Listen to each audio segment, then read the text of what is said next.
إن الحمد لله نحمده ونستعينه ونستغفره ونستهديه ونعوذ بالله من شرور أنفسنا وسيئات أعمالنا. من يهده الله فهو المهتد ومن يضلل فلن تجد له وليا مرشدا. وأشهد أن لا إله إلا الله وحده لا شريك له، وأشهد أن محمدًا عبده ورسوله وصفيه وخليله وخيرته من خلقه. بلغ الرسالة وأدى الأمانة ونصح الأمة وكشف الغمة، وجاهد في سبيل ربه حق الجهاد، وتركنا على المحجة البيضاء ليلها ونهارها سواء، لا يزيغ عنها إلا هالك. وصلوات ربي وسلامه عليه وعلى آله وأصحابه ومن اتبعهم بإحسان إلى يوم الدين. يا أيها الذين آمنوا اتقوا الله حق تقاته ولا تموتن إلا وأنتم مسلمون. يا أيها الناس اتقوا ربكم الذي خلقكم من نفس واحدة وخلق منها زوجها وبث منهما رجالا كثيرا ونساء، واتقوا الله الذي تساءلون به والأرحام إن الله كان عليكم رقيبا. يا أيها الذين آمنوا اتقوا الله وقولوا قولا سديدا يصلح لكم أعمالكم ويغفر لكم ذنوبكم، ومن يطع الله ورسوله فقد فاز فوزا عظيما. أما بعد، فإن خير الكلام كلام الله، وخير الهدي هدي محمد صلى الله عليه وسلم، وشر الأمور محدثاتها، وكل محدثة ضلالة، وكل ضلالة في النار.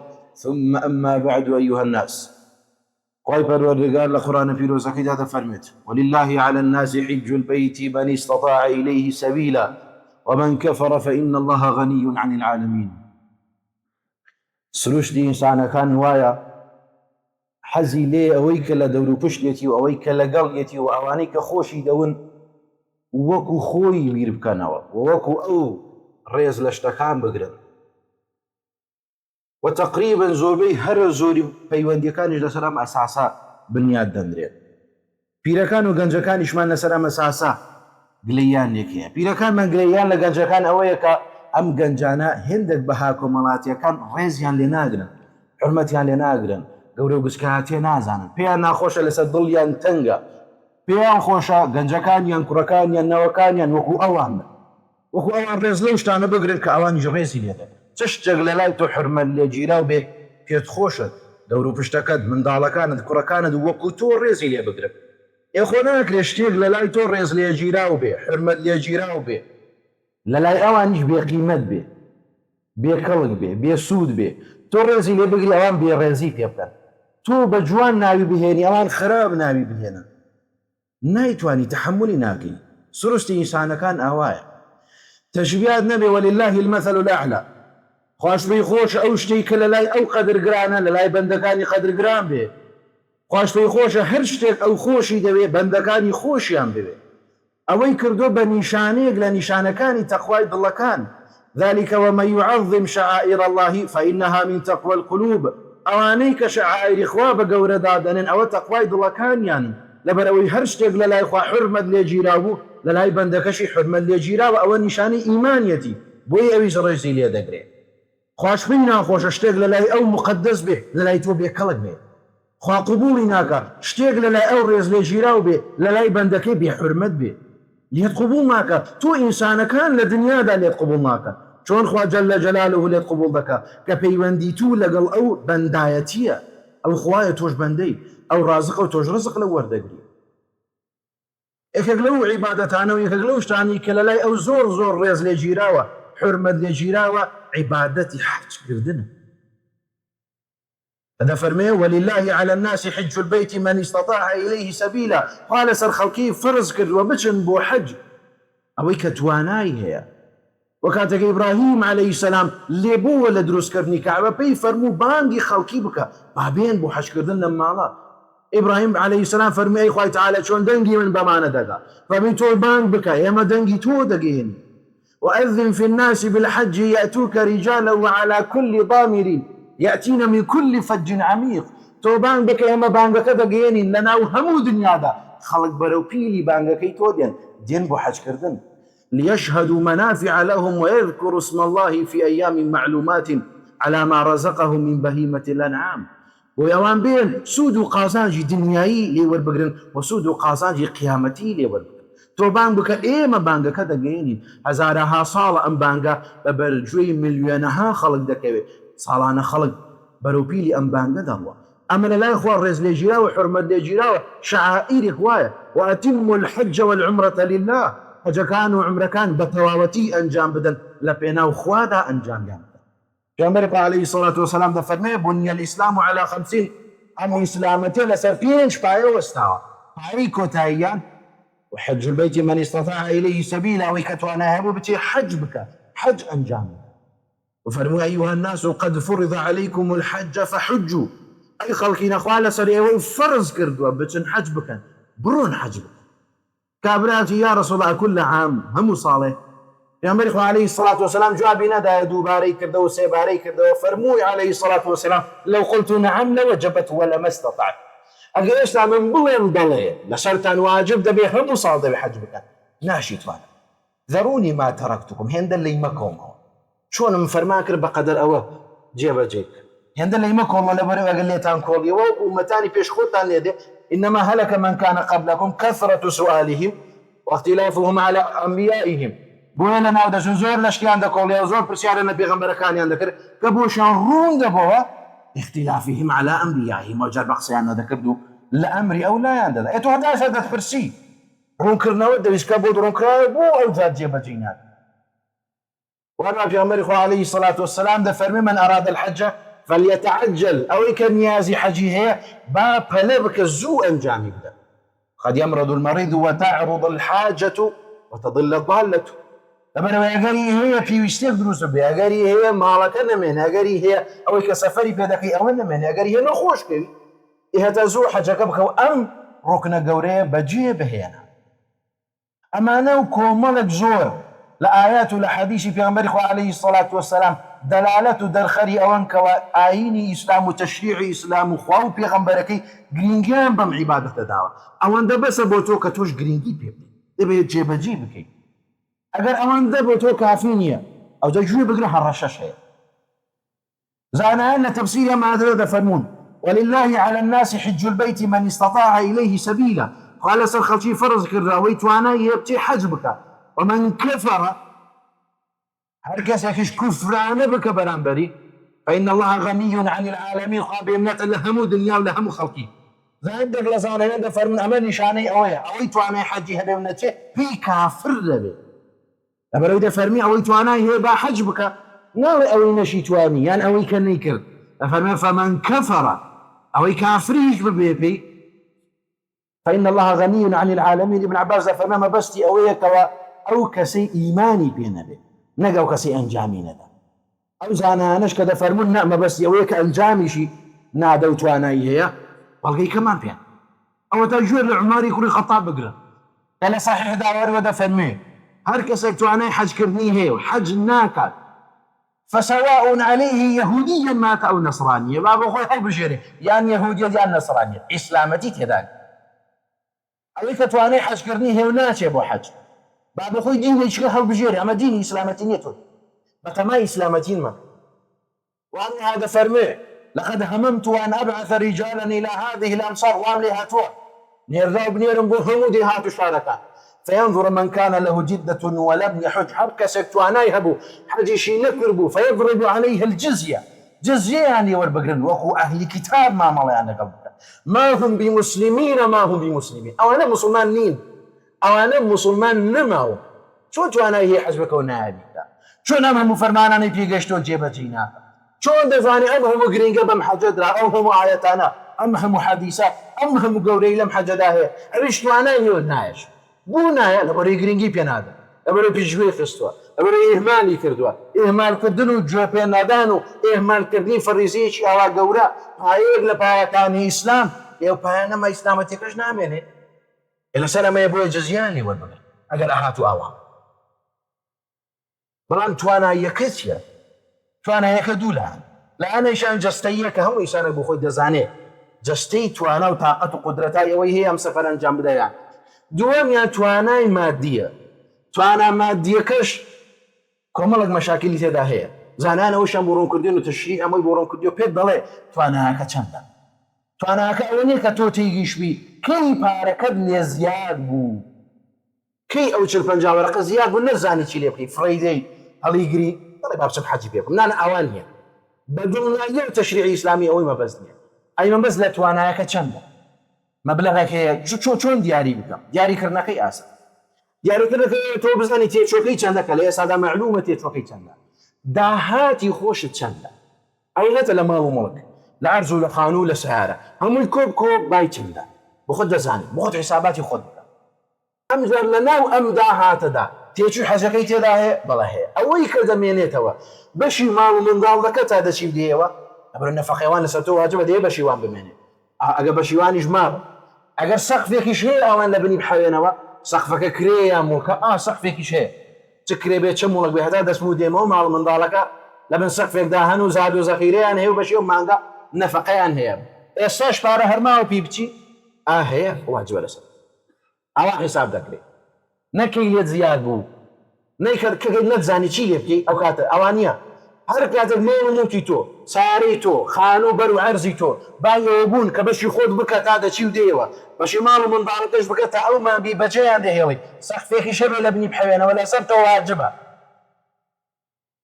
کە واجبی ژوورتە بە یەکسەر ئەنجامی بدەی. ئەگەر ناچی ئەم هەڕەشانە بۆ تۆن، ئەم هەڕەشانە بۆ هەموو نیشانانە کە توانان هەیە و ناچن. توانایەکەش ئەوە کەسێک ناگرێتەوە کە ناتوانێت، کە بۆ خۆی کرێسی و داهاتەکەشی 200-300 هەزارەکە بەشی خۆی ناکە، چزای بەشی ماڵ و منداڵێکە چزا بچێت سەفەری پێ بکات.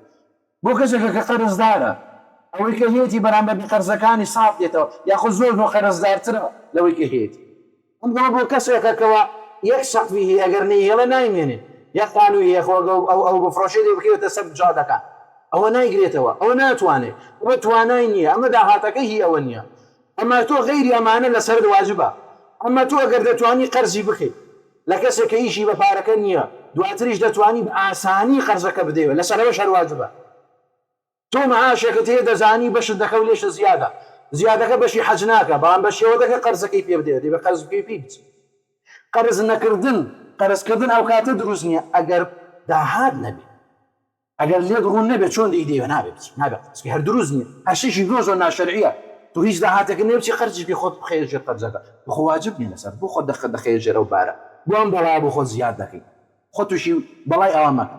بەڵام ئەگەر هیوا و ئەمەلەکەی دەتوانی بیدەیەوە، دەزانی عەرزەکەی دەتوانی بیفرۆشی، دەزانی سیارەکە بایدوو دەفتەرەکە بیکێ دەفتەرونیوە هیچ لێکەم ناکە، دەزانی سیارەیەکت هەیە بژێوی ژیانت لەسەری نەوەستاوە، ئەگەر نەشبێ هەردەبێ، دەزانی سێچوایە سیارەتان هەیە لە ماڵەدا، ئەگەر یەکەشیان بفرۆشێ ئەوەکانی کە پەکت ناکەوێت، لەسەر تۆ واجبە، لەسەر تۆ فەرزە.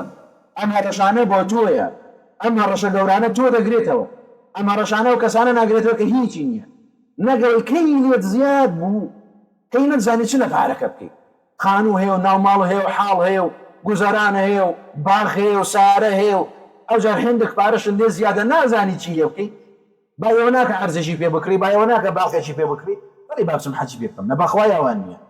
هیچ کەسێک لە زانانیان تەشریعەش ئاوا فەتوای نەداوە، هەر چوار مەذهەبیش قسەی وا بۆ تۆ ناکە، ئەمە بۆ خۆت لێکدانەوەی خۆتە، کەس قسەی وای نەکردووە، کەس فەتوای واشی نەداوە، ئەمە بۆ ئەو کەسانە نییە، ئەوانە عوزری نییە، ئەوەی کە ئەوایە ئەگەر مرد لەسەر یەهودیەت یان لەسەر نەسەڕانیەت دەمرێت، ئەوەی ئەوایە ئەگەر مرد بابەتەما نەبێ، با دڵنیا بێ یەکێک لە پایەکانی ئیسلامی لەدەست داوە، با دڵنیا بێ مهارەشانە دەیگرێتەوە، با دڵنیا بێ لێپێچینەوەی یەکجار زۆر قورسە، لەبەرەوەی تۆ توانات هەبوو خۆت هەڵخەڵەتان.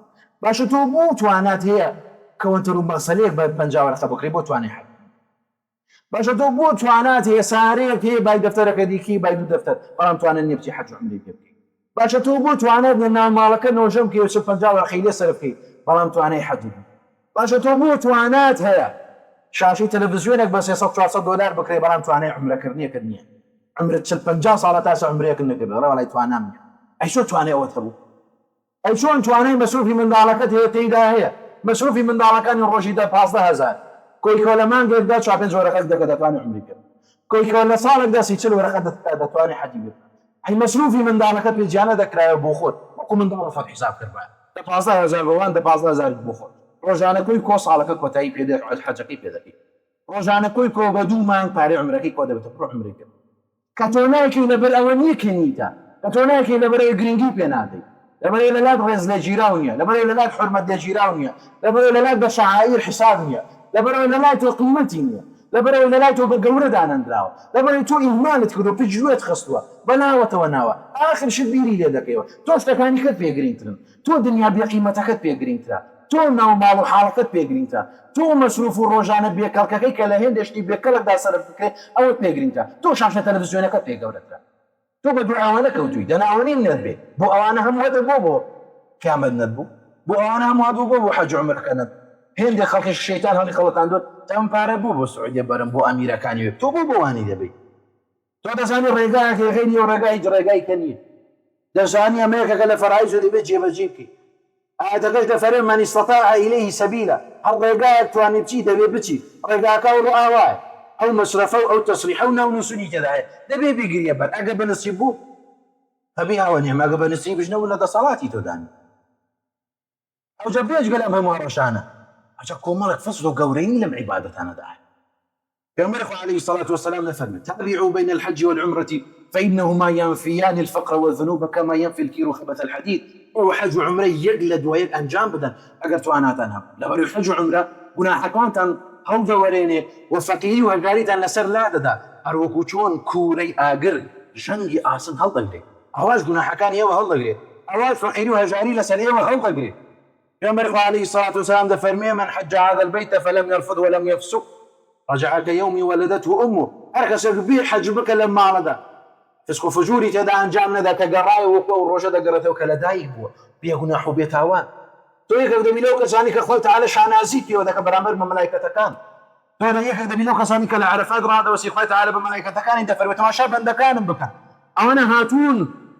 وبنداتي من بيق رنج وبيق دن همو هاتون داوي كذا كان طبعا أي خوت على داوي اللي خوشبون ده كان فرمي فاشهدوا أني قد غفرت له شاهدي يبدأ منه هم ياخذ أما مفضل قولي أنا لحج عمره داهية أما مفضل قولي أنا لم عبادة داهية بيج قالوا كهرشك هي أما مفضل شيء أما مواية أنا شن أما مو حديث أنا شن أو جرتو حتى ما شاء وأنا بكني أنا بفعلي تند بشوق وزوق بوي تند فرميسكي بوها ضريجن تند خلق لنا وهمو دنيا دم مليونها خلق لهم شوينك سلام زاوية بشوق وزوق بو أمشون ضلي بو أمشوينيا فرميسك بو أمشوينها هالدرجة خواتي روجر بقاباو تو كبيد دراوة وانا كناتي تو أوكو يكن عمدو إنساني وكو يكبر عور ذكرين أو إنساني كابنهم شوق وزوق وبمهم حزا وبمهم عرزوه روشان دجميري دينار كوي دكاتوا بخاطري أوي كبتواني حجة أنجام بدا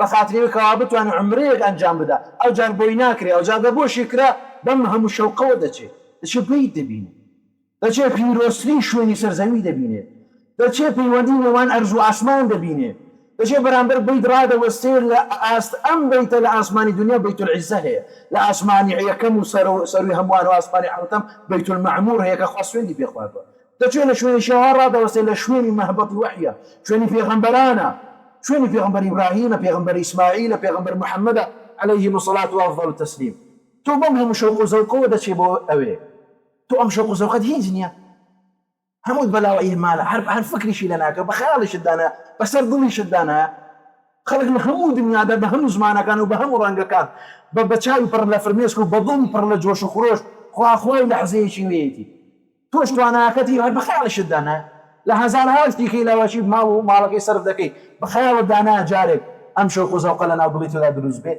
كدروز نبوة ببلاش أبرز الله تعالى كبإبراهيم فرموتوا بانج بك إما بانج كذا جيني الله تعالى بانج كببرجوا كانوا ببرد كان دجيني تو ببرجوا كانوا تو برام ببرد نكود بولا برينايه مقامك حيث وقع مقامي تو بلو باي تو لا إخوان لو شوني كرايقت طول لا أوي هذا بحرمته بالريزني بويني بدي بوي بانقرنا بويني خصوصا ناوضليتو بوي وين كنت بالدنيا مشغول كذي حد خالش الدانا نعم ريك نحن ناو نسيني هلا ويش الناس هذا اهتمام شيء بين هذا بولا مريتو لا يقوى هذا قدر جران تو بالدنيا مشغول كذي مقامك حيث تو حسني بزاني تو لا تشد لا يقوى بزانا بس يوم مشغول أو شيء كثير مشغولي بقدر أو قدر قيمته تبوي يكجار زور خطرناك يكجار زور ترسناك هي أويا فكري ليك هي أويا كواتو بحالي خود دابتشي ميزاني وموتشوق وجري خود حساباتي شوكو بزانه كمان تبو دردشي هيك كان أنجام كمان لتوانا داهي أنجام ندا ناونوسين تا بينجي هشت مجال هي أجر تو أمانة هي ناویش ننووسی وەڵڵا هەڕەشانە دەتگرێتەوە و بۆ من نییە بۆ تۆیە بۆ قیامەتی خۆدا ناوی خۆت بنووسە ناو هاتەوە فەبیهە وەنیعمە ناو نەهاتەوە تۆ دووسری لەلا خوا هەیە ئەگەر نا ئەم هەڕەشانە هەموو بۆ تۆ دەگرێنەوە. بارك الله لي ولكم في القرآن العظيم ونفعني وإياكم بما فيه من الآيات والذكر الحكيم. أقول ما تسمعون وأستغفر الله لي ولكم من كل ذنب فاستغفروه ثم توبوا إليه إنه هو الغفور الرحيم.